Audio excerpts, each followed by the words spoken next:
Hello, everybody, and welcome back to Getting to Know You, an Owners Club exclusive podcast. Take a moment right now and hit the subscribe button below, give us a like, add some comments throughout this podcast for Owen and Mary. We'd love to hear from you. Hello, Owen Mecham, Mary Mecham. How are you? Doing fantastic. Doing Good. great. Thanks for having us. Thanks for being here. Tell us about yourselves. Well, I'm Owen Mecham, and this is my wife, Mary. We've been married now we just celebrated our 25th wedding anniversary. We have 4 daughters, and Mary, you want to share maybe some of the exciting news we have coming up in our family on that front too?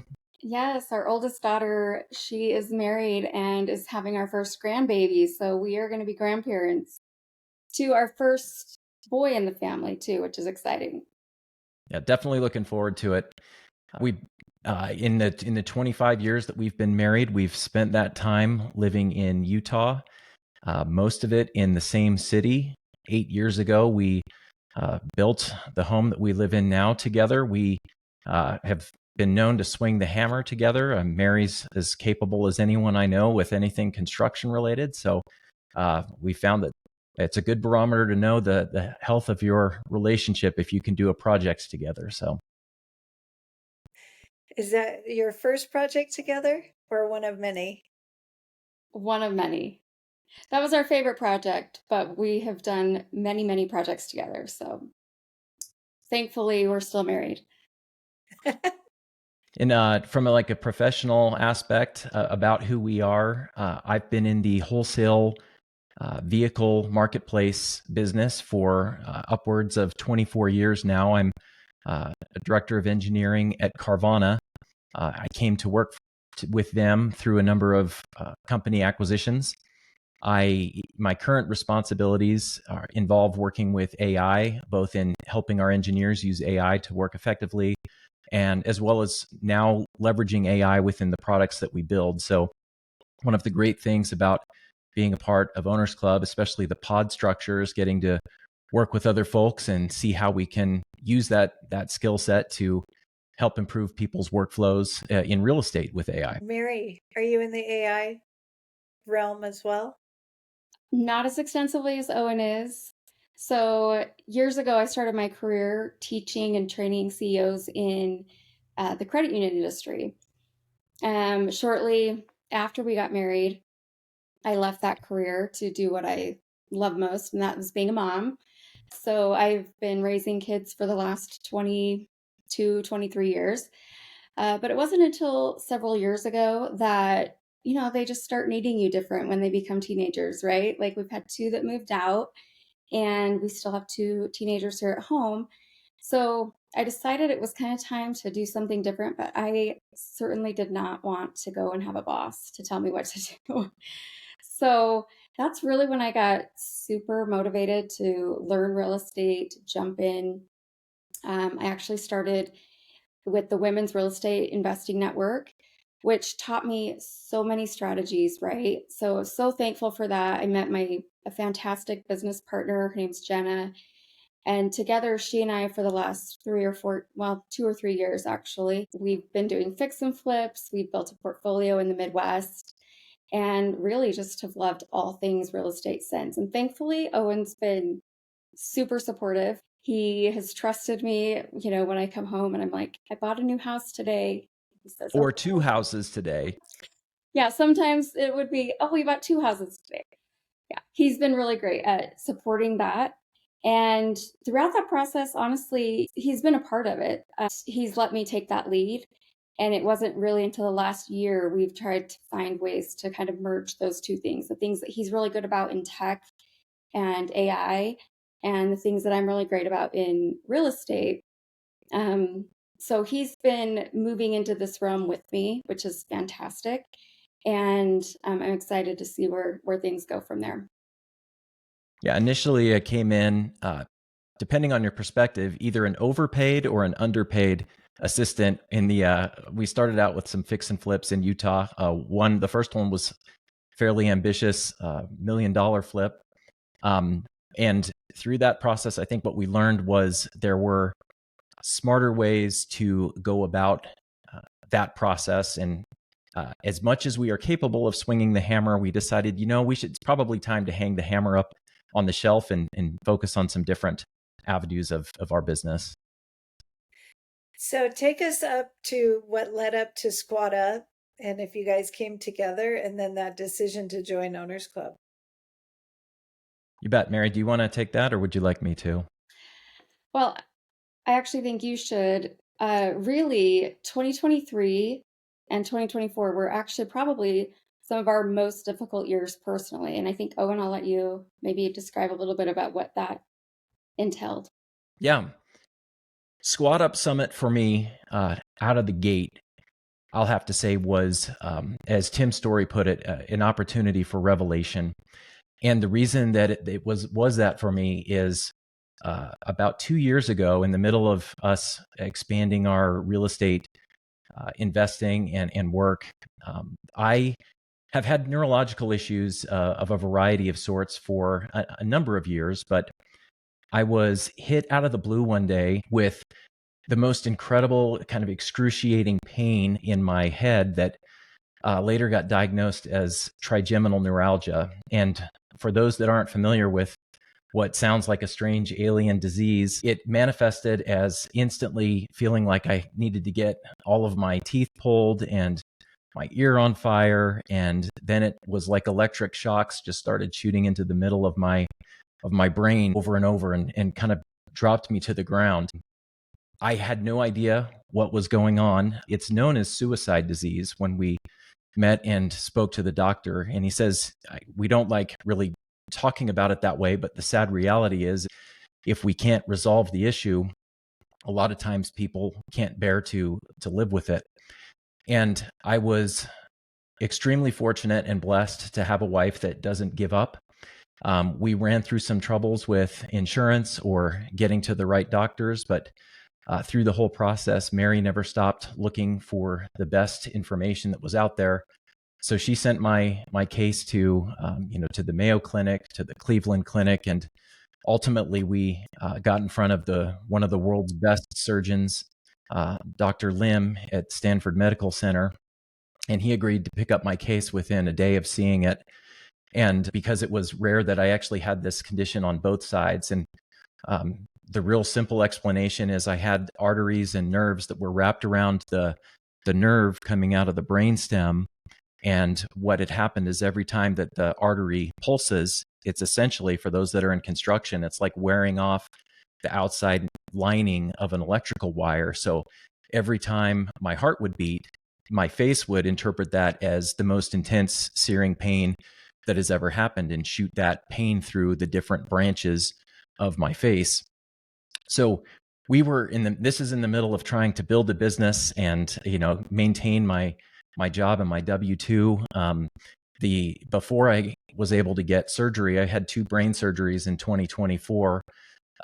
Before those surgeries, I was on more than double the recommended dose of 2 very powerful anticonvulsant medications that essentially made it so that I couldn't think straight. I couldn't remember the names of my friends that I'd had for 20 years. I couldn't remember how to perform tasks in my job that I'd done every day for multiple decades. And it felt like my life was slipping away and that I was a ghost in my own family. So at Squad Up Summit, kind of taking us all back there, since that's a shared experience for all of us, Pace shared a very poignant experience from his own life where he got to a point where he felt that life may not be worth living. I never got to the point where I had a plan, but there were certainly moments in my life where I wished that I didn't exist, if that meant that I wouldn't have to feel what I was feeling. By the time I got to Squad Up, I'd already had these surgeries. My brain had been healed and my mind was in the process of healing. And the distinction there is mindset. I used to think that mindset was sort of this thing that didn't really matter. Just teach me the tactics, show me how to write the contracts, and we'll go be amazing at business. When it's actually the opposite. 95% of it is understanding your power and your ability to accomplish the tactics that you can be taught.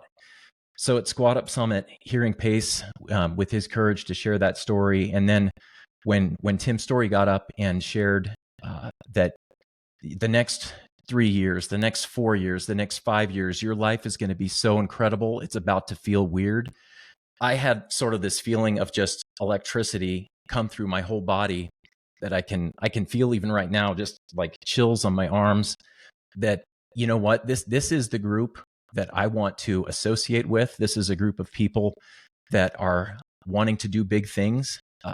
Making it through this experience helped me crystallize kind of what I would view as my life's purpose, and really what has become, I think, Mary's and my purpose together. And that's to love big and to think big. To love big, meaning that if what I'm doing, if the motivation isn't about loving someone and letting someone else succeed and benefit through what we're doing, then I need to question what I'm doing. To think big is to do it in a way that makes a huge impact. I don't want to come and be on this earth for, this limited number of years to live small. I want to make a big impact so that when I look back on my life, I can feel like, I gave it my best and people were better for having been around the two of us. It's an incredible story. I can't imagine what that must have been like for you. You're both incredibly brave. That's a very hard journey to walk, and to see you now healthy. Everything, are you clean bill of health? Do you have I any? feel the best I felt in my entire life. It's as if I've had two lives. Everything that I'd had up until that moment and making it through that surgery, and everything beyond I view as a gift. And it's such a precious gift that my Mount Everest is actually not related to real estate at all. Real estate is a vehicle to help make it happen. But I am going to build an application, and I'm working on it right now, called Warrior Thoughts. And it's designed to help kids, teens, and adults build powerful mindsets that strengthen their mental health. What I realized in those moments was I hadn't done the work to know how to appropriately manage what I was facing. And frankly, I guarantee you there's someone listening to this right now that is facing the hardest part of their life that no one knows about.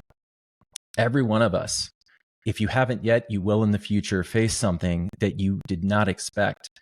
And my goal is to help kids and teenagers, especially in today's day and age, be better equipped to manage and deal with these types of challenges, and not have to wait until you're 47 years old to learn that mindset is something that can help you through the day-to-day aspects of life. So this application is going to, in a fun way, in an educational way, and in a neuroscientific way, help kids engage and learn how to build the mental resiliency so that when they face these challenges and trials in their life, they're equipped to come out of the other side without having to face the types of dark questions that I faced. Sounds amazing. When will it be finished, rolled out? Is it a 5-year endeavor? That sounds very much like a product manager question, or the question my boss would ask me. So that's a great question. No, I have an accelerated timetable on this. I want to have a prototype of this built within the next couple of weeks. I can do a lot of this work right now on my own to validate that it is something that is providing value to others. And then once we know that it is, I'll take things to the next level and scale things out to get things distributed. But the beauty is with me, Mary and myself both being an owners club together, I can pursue this aspect of my Mount Everest while she has an equally important Mount Everest of her own that we're both unified in trying to make happen as well. Mary, what is your Mount Everest? Yeah, so while Owen is right, we both are aligned in this idea that we want to love big and think big. During that same amount of time, what he didn't mention was we were actually also mentoring a couple young girls. So he told you before, we have 4 daughters. We actually took on a couple extra girls who had been abandoned by their parents through adoption. And so at the time, one we've actually become guardian over, and the other lived with us for about a year. Having these girls in our life actually opened up my vision to see a need that they had for housing. So clearly I was already working in real estate, but this young girl just kind of transitioning into adulthood, I watched as she was going to college. She received some funding, but there's kind of this gap for kids who have either come out of foster care or maybe a failed adoption or are just in that kind of transition stage between adulthood and being a youth. And so one of my goals is to establish a home for hope where we can provide housing solutions for these kids who are transitioning into adulthood. So I'm working on learning all I can about multifamily and co-living. So previously, we mentioned we did some fix and flips here in Utah. We've been building a portfolio in Indiana and in the Midwest. But my goal, especially coming through what we've been through, I don't want to think small anymore. I want to think big. And so I am working to purchase large multifamily. I've been learning about syndication. I've been working with different people to figure out how we're going to do that. I've launched a daily post on my social media where Mary buys an apartment complex, day 1, day 2. So it's really holding myself accountable to that big dream, that big thought. And the goal is to buy an apartment complex, not a small one, but a big one. And then take those things that I'm learning and use that to solve this problem that I see in that traditional or transitional housing situation for these young people. Will these multifamily units be like pad split, co-living type of situation? Yeah, so right now I am looking at apartment buildings, apartment complexes, mostly so that I can learn the model of syndication and funds and things like that. However, locally here in Utah, I am looking at other housing that might fit for a pad split scenario. So we're not closed to that. Obviously, that's more a single family model. We are looking into that as well. I do think that both affordable housing apartment complexes and affordable housing co-living makes sense. I asked that specifically because I interviewed a couple that is doing apartment conversion to pad split.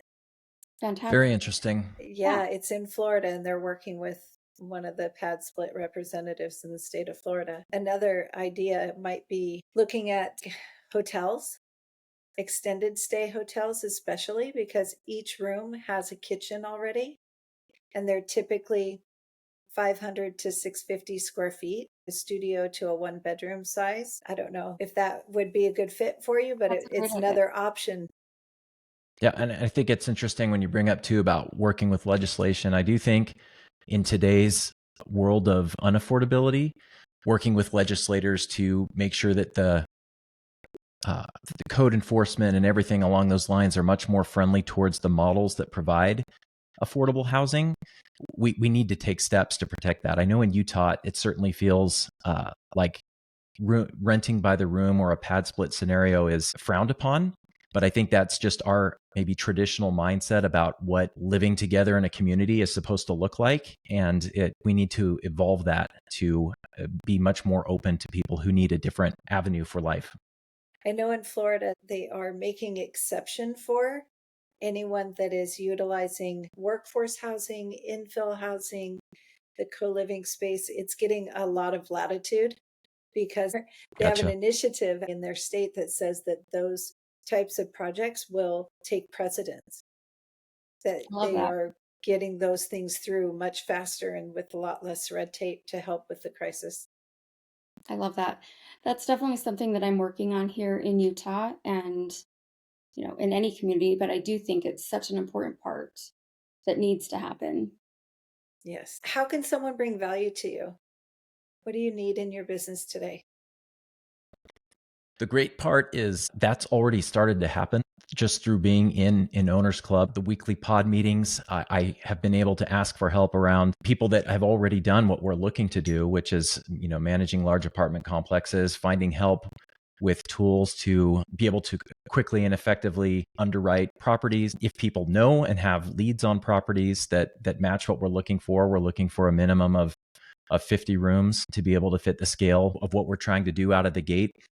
But certainly love the opportunity to either partner with someone, or if there's a deal that doesn't fit your buy box but fits ours, that would be amazing. And more than anything else, just the opportunity to associate together, to learn, and then on the inverse, make sure that we're providing you value. If something that I do with AI or automation or tooling can help make your business more efficient, that's fantastic, because I know that it's a universal law that once I'm willing to give something to help you, inevitably it ends up coming back around. Love it. And Mary, for you, do you have anything different than what Owen suggested as far as the networking and Owners Club, utilizing the pods, sharing information, sharing resources?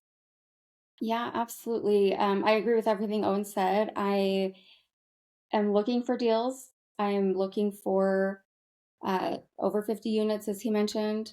I'll actually put out our buy box to Owners Club. I should probably have that put together, but really we're looking in any markets as long as they're over 50 units. So if you have deals, that would be great. If you're working Any on market nationwide, you'll go any state? Yep. So we'll look Okay. at any state nationwide. They need to be larger just so that we can manage them. So if they're smaller than that, then we are very specific about our markets. But as long as they're large, any market would. But really, like anything that we can bring value to, we would love to coordinate. We'd love to learn together. If anybody has tips or tricks with syndication or funds, like that is a new thing for us. And so I actually have partnered with somebody here in Utah who's going to help me with this first syndication, which is excellent. But we're always open to learning. And then the maybe one final thing that I'll put out, this will give me the deadline to get this part of my work finished, is we would love to interact with you and interface with you. We're going to be launching a website called lovebigthinkbig.com. It'll be a place to interact with us with anything related to the app that I'm going to build that's called Warrior Thoughts, to do real estate work with us, or just to get in contact with us in general. Ultimately, though, it will be a space to share your own love big, think big moments. The world could always use more positive vibes, more positivity. So the business is great. What we want to do is we want to do business right. And we know that the people in Owners Club are out here to do business right. And we want to make sure that we can help highlight that and give people a reason to be inspired each day as well. I am going to put your Blink in the show notes, so anyone watching can contact you through your Blink. Is there a preferred way that you like to be contacted? We're on all of the places. So we'll meet you where you're at. So if you like to text, we'll text. If you want to DM us on Instagram, we'll do that too. That's right. I love the availability. Thank you for being here. Thank you everyone for watching. Please reach out to Owen and Mary. They would love to hear from you and collaborate. And again, hit that subscribe button, hit the like, give them some comments, tell them what you think about their project. We'd love the support. Thank you, Owen. Thank you, Mary. Thank you.